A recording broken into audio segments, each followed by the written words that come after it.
Today we're making giant mushrooms that are accompanied by a toxic spill. This project is divided into two segments and can be made as standalone projects where only the giant mushrooms are made, the toxic spill is made, or where the combo of the giant mushrooms and toxic spill is made into one.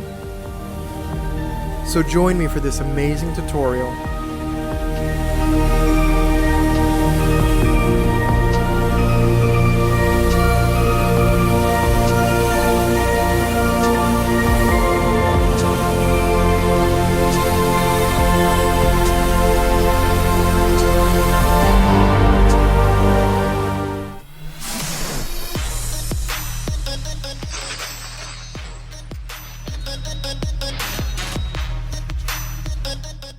To begin making our giant mushroom, we need styrofoam blocks.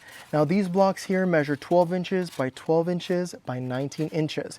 You can find these blocks at a Tractor Supply store, Facebook Marketplace, or Craigslist. If you try the Tractor Supply store, some stores will give them away for free, while others do not give them out at all.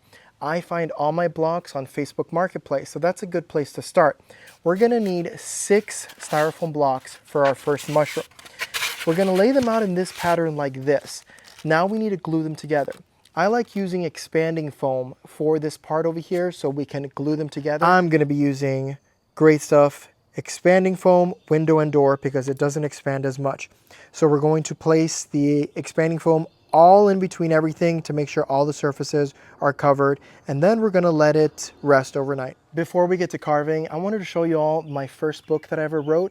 It's called Little Olive and the Wally Bat. It's about a bat that helps an olive find her way home. This is meant for children ages 2 to 6, and I'm super excited to finally be an author. If anyone wants to support me or read the book, it's available on Amazon via paperback or Kindle. I'm going to put the link in the bio of the video. Little Olive and the Wally Bat, my first book. Super excited about it. Now let's get back to this mushroom.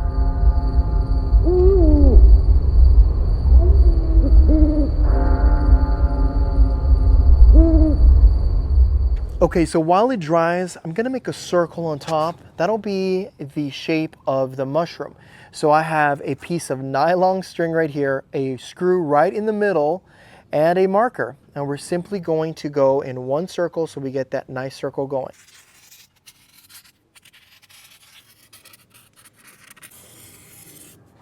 Now we're ready to cut out our first mushroom with our reciprocating saw.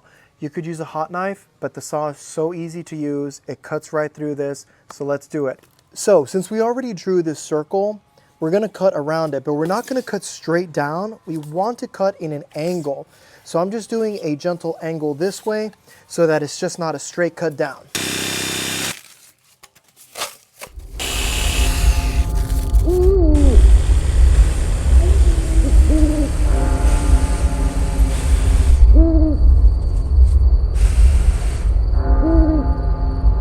So now that we've cut out a lot of these pieces, we're gonna grab our curry comb and we're just simply gonna go back and forth like this in order to smooth out all of these bumps and ridges. As you can see, we wanna make it look smooth like a mushroom.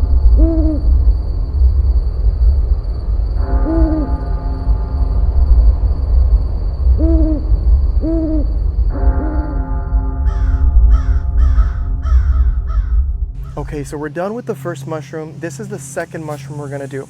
This one is slightly bigger than the first one, and as you can see, I changed it up a little bit. The circle doesn't come all the way to the edge like it did in the first one. I realized that if it comes to the edge, it's a very sharp drop off. You have to carve more, cut more. So if you leave it like this, we can cut at an angle, and it's easier for us to make that nice, smooth little cap of the mushroom. So now we're gonna cut this with the same tools we used the first time around, and after that, use the curry comb. But it's looking great, the first one. This one's gonna look even better. So let's get started.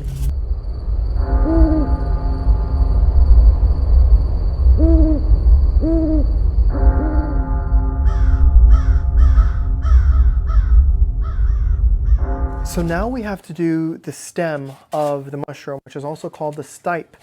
And so let's start off with the smaller one. We have this block here. All we're gonna do is cut off our corners. We don't want these corners. We're gonna cut them off all the way down with our saw or with our hot knife. Once we do that, we can grab our curry comb and just start rounding it off. It's super simple, actually. It's not hard at all. So we're gonna do that with the first one. And once we do that, we have this stem.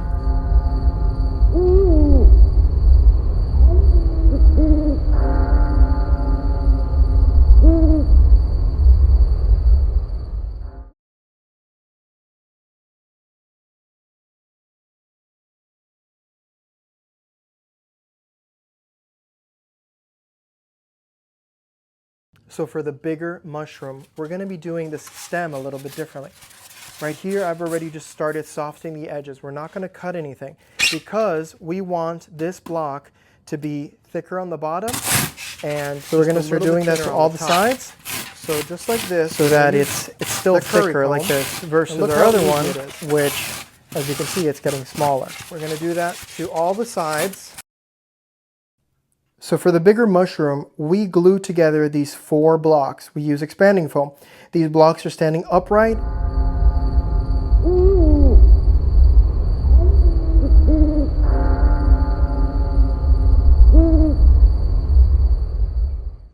As you can see, we just glue the blocks together and then cut off the corners, and then we start smoothing it out, just like this.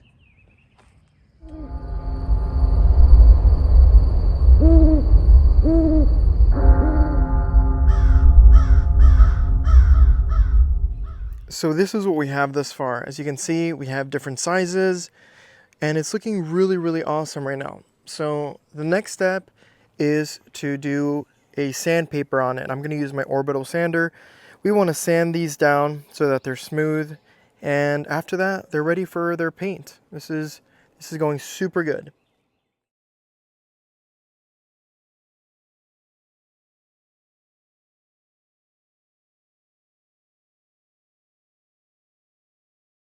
Once we're done sanding our mushrooms, we're going to want to cover the gaps with this pre-mixed vinyl spackle.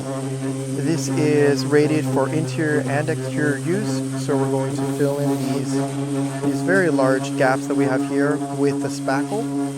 So just like that, we're filling in these gaps with this vinyl spackle. Once we've filled everything in, just the gaps and cracks, we're going to let this rest overnight until it hardens. And once it hardens, then we can paint it or foam coat it. So we'll let this dry. So now that we've finished coating it with vinyl spackling, it's dry, we can coat it. So you can do several things.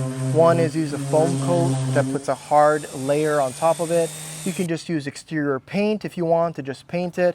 I'm going to be using something called Styroplast.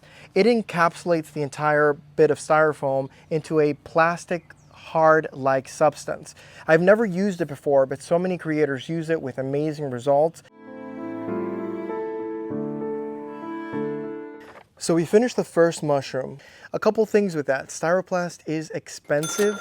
You need a lot of it, and it's a little bit difficult to work with. You also have to get the measurements right. So if you wanted something to last you for decades, definitely go with the Styroplast. But we're going to go the economical route. We're going to be using DryLok for the rest of this. So DryLok is a masonry waterproofer. We're going to apply it, and once it dries, we can paint it with exterior grade paint.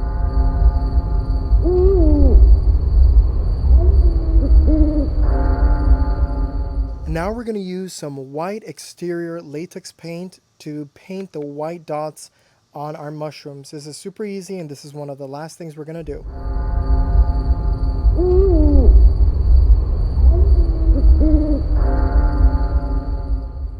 So to finish our mushrooms, we need to reinforce them with PVC only so that they can stand in the yard with rebar. So let me pull this out so I can show you.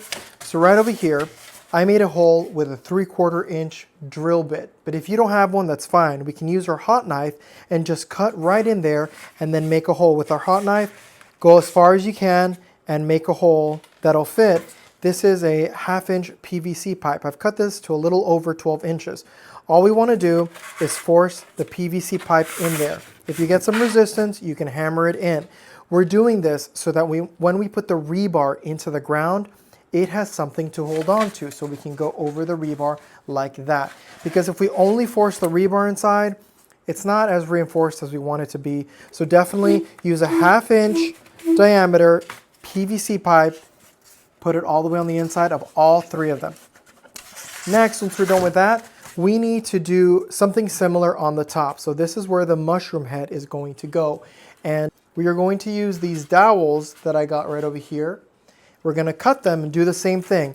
Make 2 holes, put 2 dowels so that the top of the mushroom can be held firmly. Because if you only put 1 dowel right here like we did on the bottom, the mushroom head will be able to spin, and you don't want that. So 2 holes right there, and then do it with a drill bit or your hot knife, and then cut the dowels to about 12 inches. Probably less, because you don't want to go so deep into the mushroom head, and then we're going to use this as the support. So let's get to it. So originally I was only going to do 1 hole in the middle. This is the bottom of the mushroom. 1 hole in the middle with PVC for the rebar, but then I realized that it might not be stable enough. So I went ahead and did 2 holes, and I put a PVC pipe in there. It's a 1/2 inch PVC diameter pipe that's been cut to 12 inches. And then we put 2 like that. So now we can put 2 pieces of rebar into the ground and turn it around so it'll be more stable when it's outside.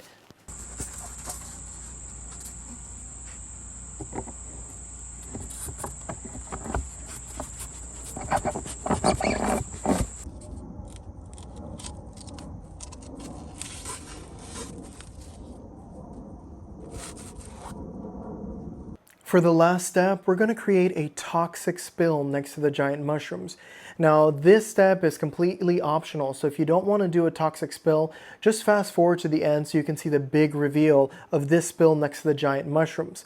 But I thought that a toxic spill and some barrels would be perfect for our giant mushrooms. So I found these steel drums on Facebook Marketplace. I got them for $8. So many businesses and establishments will just try to get rid of them for an inexpensive price. So definitely check Facebook Marketplace or Craigslist if you want to find these. I got 2 of those. Next, we're going to get some expanding foam. I'm going to be using the Big Gap and Crack expanding foam, so it expands nice and big. We're going to apply it all along the rim, maybe some dripping over the sides. We want it to look like toxic foam that's dripping out. So let's get started with that and let's move on.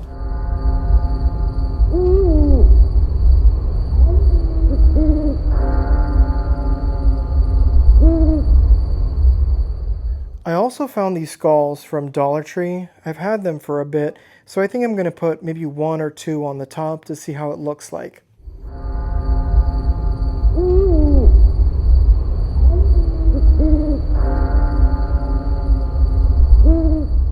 To paint our toxic spill, we're going to need fluorescent green paint. Now this one glows under UV blacklight, so definitely we need a blacklight to shine on our toxic spill in order to emanate that green glow. So we're just going to spray it on all the foam. It doesn't matter if it gets on the black, just try not to get it on the black. So we're just going to focus on the foam, and that's it.